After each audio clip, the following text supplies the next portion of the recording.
A very good evening to you on this 7th day of June 2023, or better still, we are into the 7th day of the mid-year. Now, this is the Insight here on Lookuptv, and you're just in time for the bulletin. I do believe you had a great day, and remember, you can watch this bulletin live across all our social media platforms. Now, after the first reading in Parliament on the 28th of April 2023, the Finance Bill 2023 has been subject of debate in the country for the past few months, with leaders weighing in on various proposals, Kenyans alike, through the public participation held by the Finance Committee, led by Molo MP Kimani Kuria, in which a majority of those who presented their views rejected the proposals. Tomorrow will be the day when the bill will be tabled in Parliament for its second reading, where legislators are expected to vote on the same. President William Ruto has asked MPs to support the bill, with Raila Odinga urging his troops to reject it. Tonight, we seek to help you understand the contentious tax proposals here on The Insight. I, Amin Keitani, and our sign language interpreter is Josephine Uko. First of all, let's have a look at the news making headlines tonight.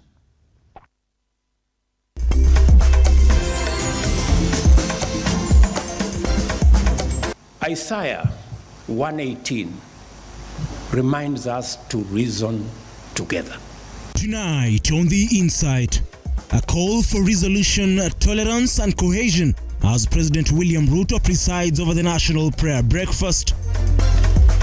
Also tonight, Azimio leader Raila Odinga asks Kenyans to get ready for countrywide protest over the cost of living. And Kenya Kwanza seek authorization of Parliament to access 2.3 trillion shillings to fund its projects. We begin this bulletin with matters of prayers and the call for reconciliation, forgiveness and national cohesion dominated this year's prayer breakfast as President William Ruto led top government officials and other dignitaries in prayers and supplication for the country amid increasing political differences between the government and the opposition, especially on the controversial Finance Bill 2023 and the housing levy. Leaders who spoke underscored the need for a united front in addressing issues of national importance. And as a reporter Henry Tende now files, the prayers were not devoid of politics as the government threw veiled jabs at the opposition.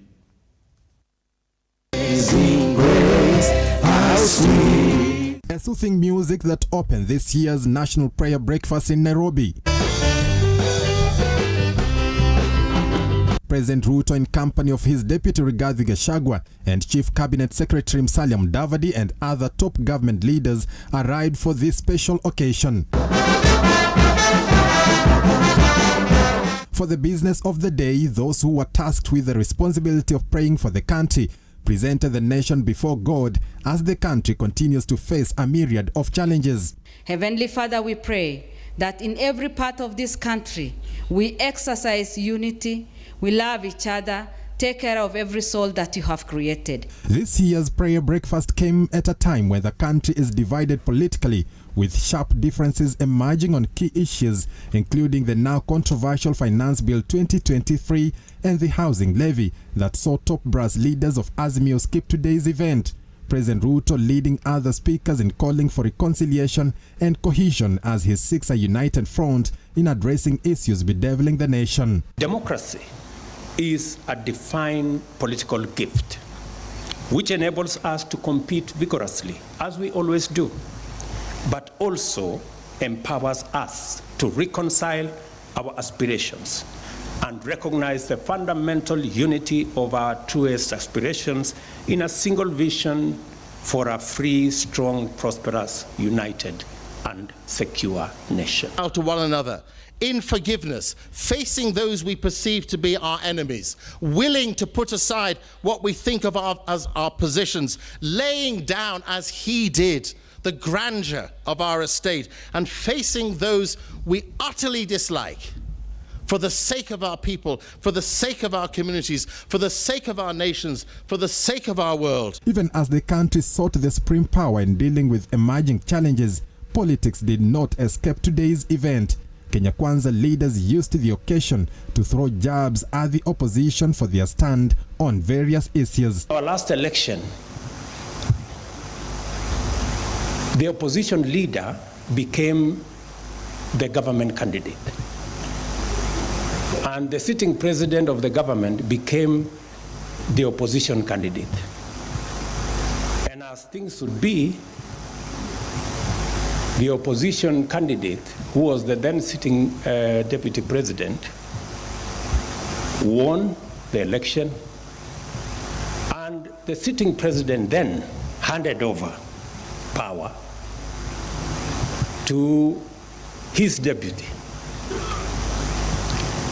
and went ahead to become the leader of the opposition party. I want to plead and persuade all leaders also to reconcile with the truth. The truth of the matter is that William Ruto is the President of the Republic of Kenya. Let everybody also, as we reconcile with God and with men, start by reconciling with the truth. As they congregate in one accord to pray for the nation during these challenging economic times, many Kenyans will hope their prayers are answered so that we can have a unified and prosperous country. Henry Tende, Lookuptv, Nairobi. Well, a united country is of course very essential to the growth of our economy. Moving forward, Azimio la Umoja leader Raila Odinga has hinted at the return of the anti-government demonstrations over dissatisfaction with the Finance Bill 2023 set to be tabled in Parliament tomorrow. Odinga took a swipe at President William Ruto's administration over the unbearable economic situation in the country. As President William Ruto presided over the national prayer breakfast, Azimio la Umoja leader Raila Odinga met grassroots leaders from Kisii County ahead of the tabling of the finance bill in the National Assembly. Odinga indicated that the opposition will soon embark on the anti-government demonstrations as President William Ruto has continuously ignored their concerns. Kesho wataweka hiyo finance bill kwa bunge. Ijumaa ambayo Alhamisi ambayo inakuja watasema bajeti. Okay? Baada ya kusema bajeti wataleta hiyo finance bill. Wakileta hiyo finance bill na hii tutapiga parapanda. In a veiled attack at President William Ruto, Odinga blasted the head of state over promises his administration has failed to fulfill as the cost of living continues to be unbearable. Tena sasa wanaleta mpango mpya ya pesa, finance bill, ambayo sasa umeongeza. Wacha hiyo mambo suri ya manyumba hiyo. Kuna mingi ambazo zimeongezwa ndani ya hiyo bajeti, ambayo ikitekelezwa hali ya maisha itakuwa mbaya zaidi kwa Wakenya. Ndio sababu tumesema hii serikali ilisema ni mahustlers, mama mboga, boda boda, jua kali. Hiyo lugha ilienda wapi sasa? The former Prime Minister also slammed Dr. Ruto for the introduction of the finance bill, insisting that if passed by Parliament, the prices of common commodities will skyrocket with no plan to cushion Kenyans. Hali ya uchumi ni mbaya. Lakini hata kama ni mbaya, serikali iliyo huru hali ilikuwa na hivyo. Na walikuwa wanatoa ushuru kutoka kwa wananchi na wanalipa. Tulikuwa tunalipa. Hata walikuwa wameweka ile subsidy ambayo ilikuwa inaweka gharama ya maisha inakuwa chini. Bei ya mafuta ilikuwa iko chini. Hata bei ya unga ilikuwa iko chini. Jamaa alisema ati akichukua tu Biblia namna hii, bei ya unga itarudi chini kutoka 200 hadi 70. Sasa bei ya unga iko wapi? Remember, apart from Raila Odinga threatening to embark on the anti-government demonstrations as well, they suspended the bipartisan talks. Now, members of parliament are seeking to apply an act of parliament to access the consolidated fund amounting to 2.3 trillion shillings for the Kenya Kwanza administration to use for its projects ahead of budget reading next week. Shadrack Karia with the details. Yeah, thank you, Honorable Speaker. For the second time, the Kenya Kwanza administration is once again seeking the authorization of the parliament to use the consolidated fund amounting to 2.3 trillion Kenyan shillings that is in the treasury to fund its ministries and state departments. The Honourable Member for Gilgil. Should the motion tabled by Kiharu Member of Parliament Ndindi Nyoro see the light of the day in Parliament, the Office of the President will receive an allocation of 4.3 billion shillings, while the Office of his Deputy will get an allocation of 3.7 billion shillings. The Office of the Prime Cabinet Secretary will receive an allocation of 1.1 billion, while 7.3 billion Kenyan shillings will go to State House. Different ministries and state departments are also meant to benefit from the said fund, where the correction services will receive an allocation of 35.9 billion shillings. The National Police Service will get an allocation of 106.4 billion shillings, while Ministry of Education will receive an allocation of 275.3 billion shillings, money to be spent in funding basic and higher education. The Ministry of Interior will get an allocation of 28.2 billion shillings. Parliament should consider it. 3 months ago, the Parliament passed another motion authorizing the government to spend a consolidated fund totaling to 600 billion Kenyan shillings. This comes as the Parliament is also expected to debate the controversial 2023 and 2024 financial year budget on Thursday. Shedrack Kareria, Lookuptv.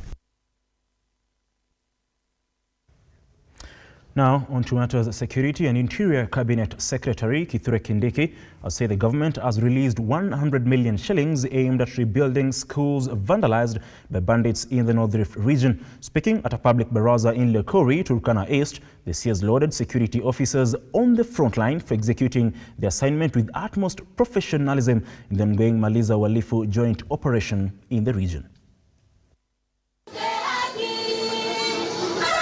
As the government continues to combat insecurity in the North Rift, Interior Cabinet Secretary Kithure Kindiki, while on a visit in Turkana, noted that 100 million Kenya shillings has been released to aid in construction of schools vandalized by bandits and armed criminals. Kindiki further added that the government will next week establish and commission 4 new administrative units in Turkana County to facilitate delivery of services. Itatoa pesa.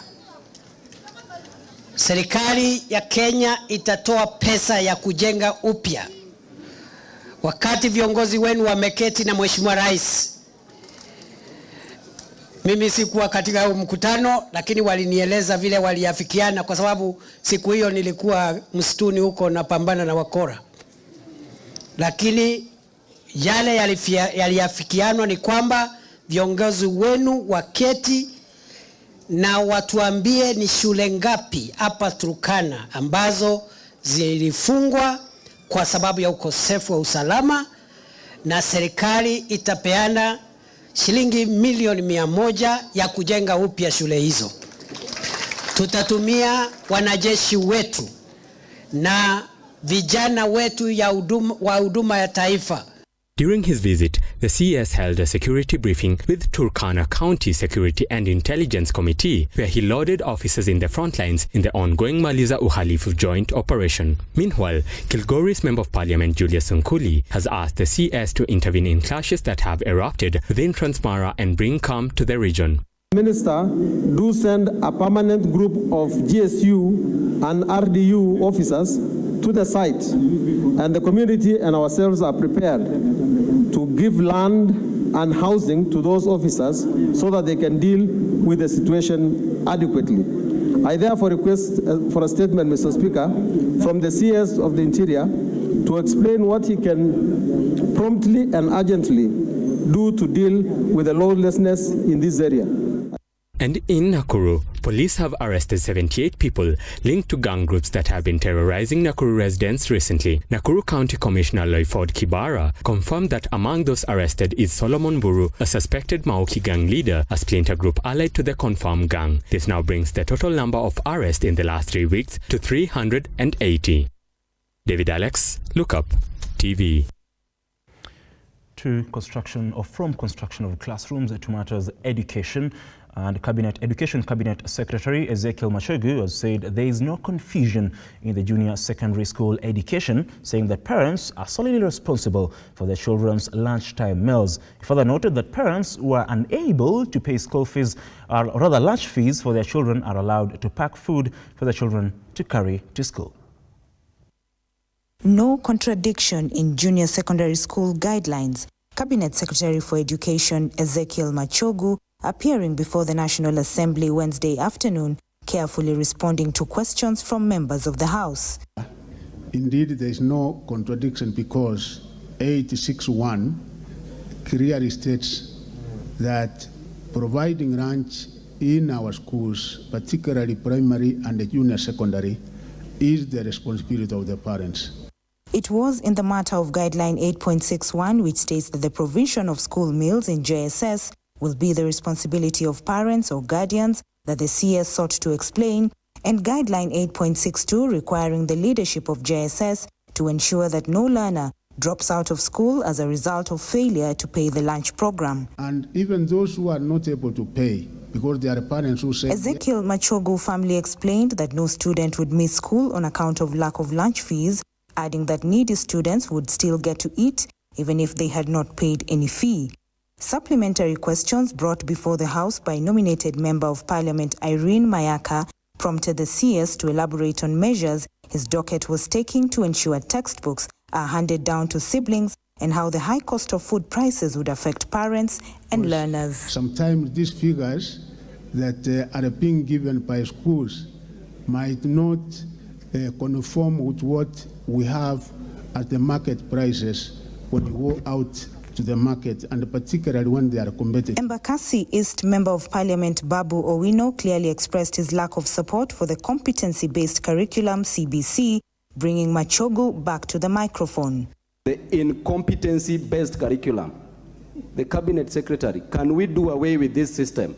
Because we are wasting our children. They are acting as a control experiment which is going to backfire. We have been able to discuss on the merits of CPC, such that we have to align ourselves with what is happening not only in the region, we have to align ourselves with the 21st century. Audrey Cherotich, Lookuptv.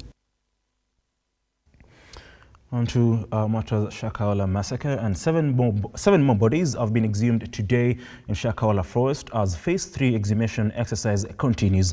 This brings the death toll to 258 as 95 people were rescued in the exercise. Speaking to the media, Coast Regional Coordinator, that is Rhoda Onyansha, noted that 19 bodies have been identified by family members as 613 people have been reported missing. The exhumation exercise is set to continue tomorrow. We will get Mackenzie and his collaborators convicted on the basis of evidence and the law. It's as simple as that. And the reason why I said that he will stay in prison forever is because I am aware the kind of punishment that is given to people who commit the kind of crimes he has committed. Based on my professional background, I'm aware what kind of punishment is visited on such people. Kithure Kindiki holds a PhD in law.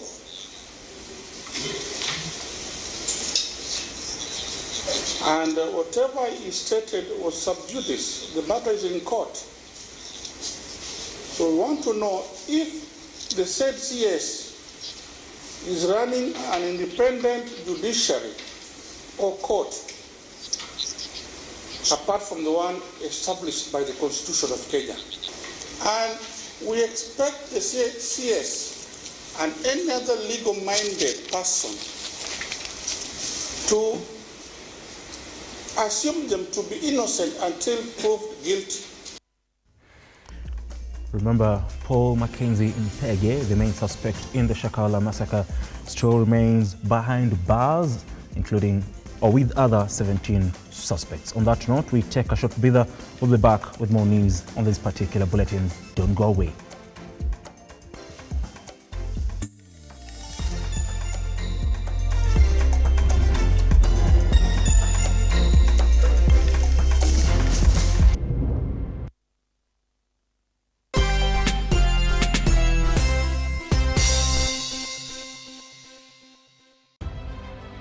In a world where every voice matters, where women and children need our unwavering support, Muthingi TV's Muthoni Nyarari stands out, and it's for this reason that she has been nominated for the AfriGlow Women Choice Awards 2023 as the presenter of the year.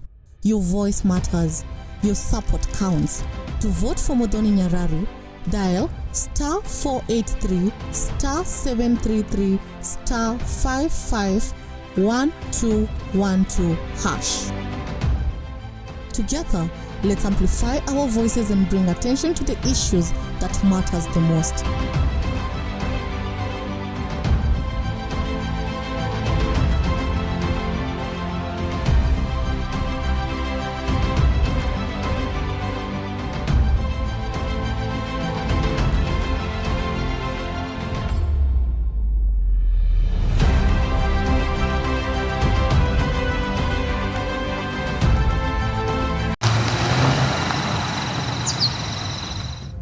Usiwahi cheza na mboga yangu.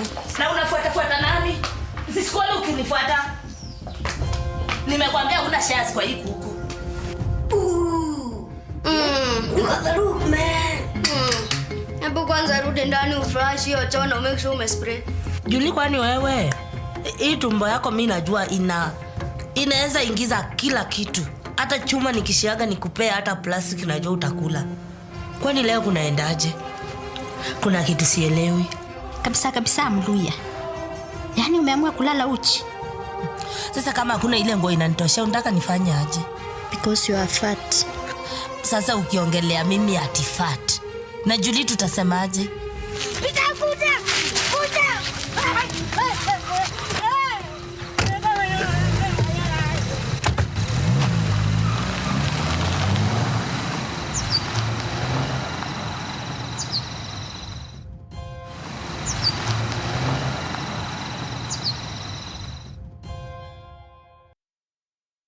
Mizizi Africa Homes is Kenya's fastest growing property development company. We offer home and investment solutions that are cost-effective and of the highest quality. If you are an aspiring homeowner, look no further than Mizizi Africa Homes for the best competitive rates in town. Introducing our new project at Bustani ya Mizizi in Malindi, a prime property with close proximity to Malindi Town, Sandy Beach, international hotels and airport, private, public schools and hospitals, commercial area and police stations, fertile land, well drained with a perimeter fence all round, sufficient borehole and county water, electricity and man-made water harvesting dams for farming and fishing. Retire mapema bila pressure and grab yours today. An 8th acre at only 99k with ready title deeds. For installment payment, deposit 50%, balance in 6 months installment. Financing option available. Bustani ya Mizizi in Malindi. Mapema ndio best. For more information, contact us on 020-790-2215 or WhatsApp us on 0742-112-215, www.miziziafricahomes.com and email info@miziziafricahomes.com. Our offices are at Westlands, Watamu Court, Room 3, opposite Sarit Center. Mizizi Africa Homes, together building a solid foundation.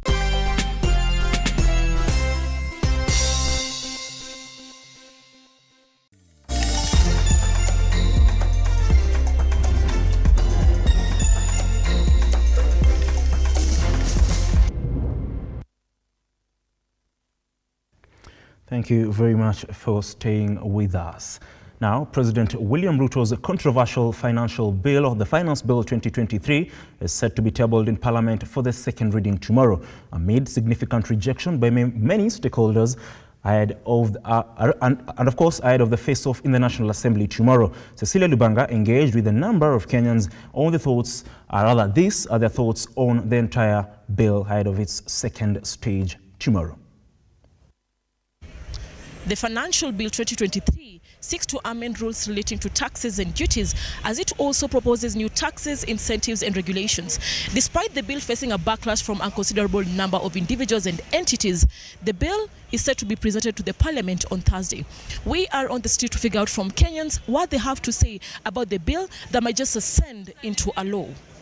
That it will be passed, because if it is passed, I'm seeing like the government stand to benefit, because they'll be able to collect enough revenue to pay our outstanding bills from the outside countries, the countries that is or Kenya.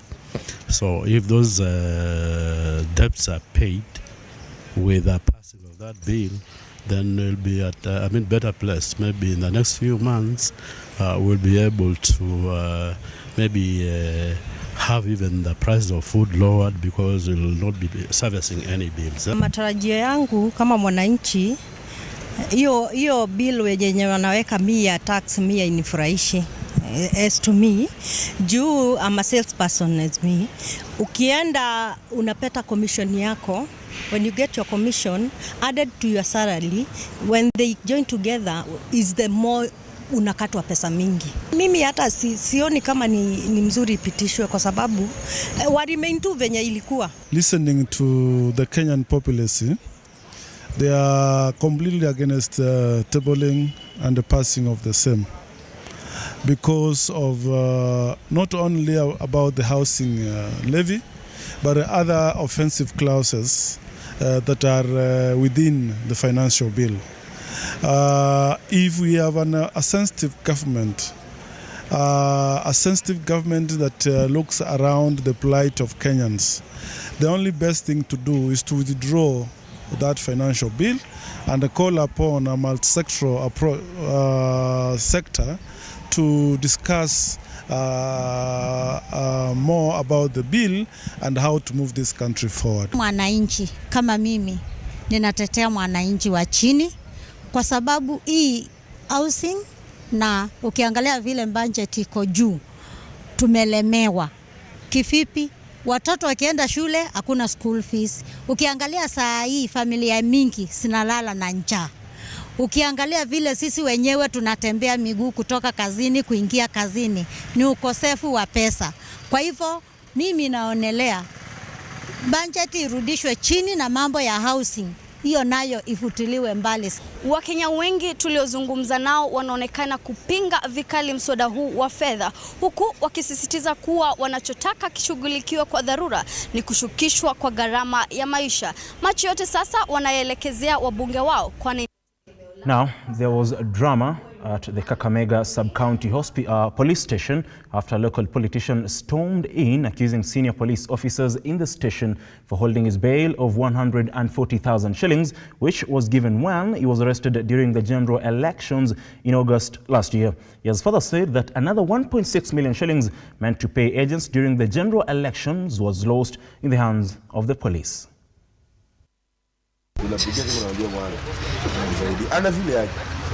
Malinya Police Station in Ikolomani, Kakamega County saw a web of confusion on Wednesday after Hamisi Butichi, a local politician, stormed the station to demand his cash bail.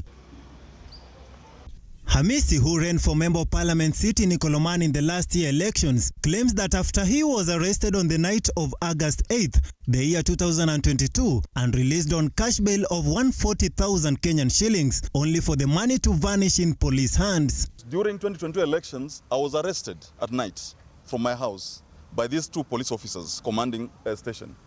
And during that process, they confiscated my property. They confiscated 3 vehicles and 5 motorbikes. Unfortunately, after the OPDPP had released us, we didn't have any case to answer. Butichi further noted that his endless efforts to demand back the cash bail from the police have proven futile. The OCS, who is Mr. Mutinda, has reluctantly refused this year. He has refused to release one of my motorbikes, plus what we call cash bail. We had placed a cash bail here of 140,000. He still holds on it. Anthony Amusala, one of the area campaign planners in the 2022 general elections, claimed that 1.6 Kenyan million shillings that was to pay his agents was also taken by the police during their arrest, adding that they as leaders were put on the spot for not paying their workers. I was the chairman of the campaign team. I'm the one who counted the 1.6 million and placed it in the engineer's vehicle. That money was meant to pay the agents, and I was in charge of it. I've never paid agents. I still have their dates up to now. It has soiled our name because we are bad debtors. We employed people whom we could not pay. Innocent Ogaro, Lookuptv. On to matters of business, and the Policyholders Compensation Fund has urged Kenyans to embrace insurance as it will restore their lives in case of any eventuality. Speaking during a sensitization forum for journalists in Embu County, the facilitators from PCF observed that businesses and properties insured in 2022 summed up to 30 trillion shillings. Juliet Chepkoech with more on the business wrap tonight. The Policyholders Compensation Fund has urged those interested in buying insurance policies to examine them well. The insurer further revealed that PCF has 18 billion shillings to compensate policyholders for insurance companies that fail to honor the agreement as per the law. People should not fear now to take insurance. We are not saying we are selling moral hazard. I'm not here to sell moral hazard. Do your own due diligence on which insurance company is good, which one is bad. Elsewhere, the National Alliance of Sugarcane Farmers Organization and the Nabongo family community have strongly opposed to the proposed zoning law that aims to restrict sugarcane harvesting in certain regions. Zoning imefanya bei ya sukari, ya sugar, yani ya miwa kuwa chini kwa sababu kulikuwa na monopoly. Ukisema area hii ni yangu peke yake ni kwamba miwa ya area hiyo wewe ndio na uwezo wa kudetermine bei itakuwa gani ya miwa. Speaking at a press conference in Matungu region, the Secretary General of the Alliance, Richard Ochieng, and King Peter Mumia Nabongo emphasized the need for factories to have the freedom to harvest sugarcane in all regions, adding that the proposed law could lead to the closure of many factories. Ni a few wenye wanataka kununua hizi mafactory kwa bei ya chini, waziue kwanza, wazinunue alafu wachukue. Na sisi tunaona ya kwamba land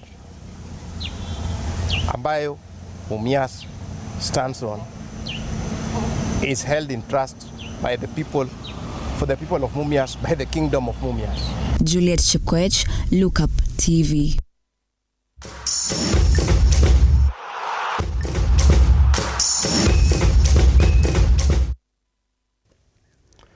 Now, on to matters sports, and France international defensive midfielder and Chelsea's N'Golo Kante has joined Saudi Arabian-based club Al Ittihad on a free transfer from Chelsea. The 31-year-old has agreed to sign a 2-year contract earning 100 million euros in each season.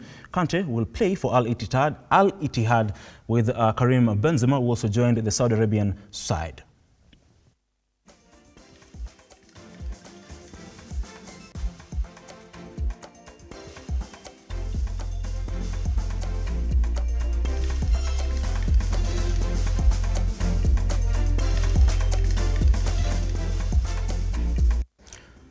On matters European competition, and English side West Ham United will be hoping to lift their first European title tonight when they will be facing Fiorentina from Italy in the UEFA Europa Conference League final. West Ham has reached the finals after edging out AZ Alkmaar from Netherlands 1-2-0, while Fiorentina knocked out Basel FC by an aggregate of 3-1 to make their way to the finals. The finals will kick off tonight at exactly 10 p.m. in Fortuna Arena in Czech Republic's capital, Prague.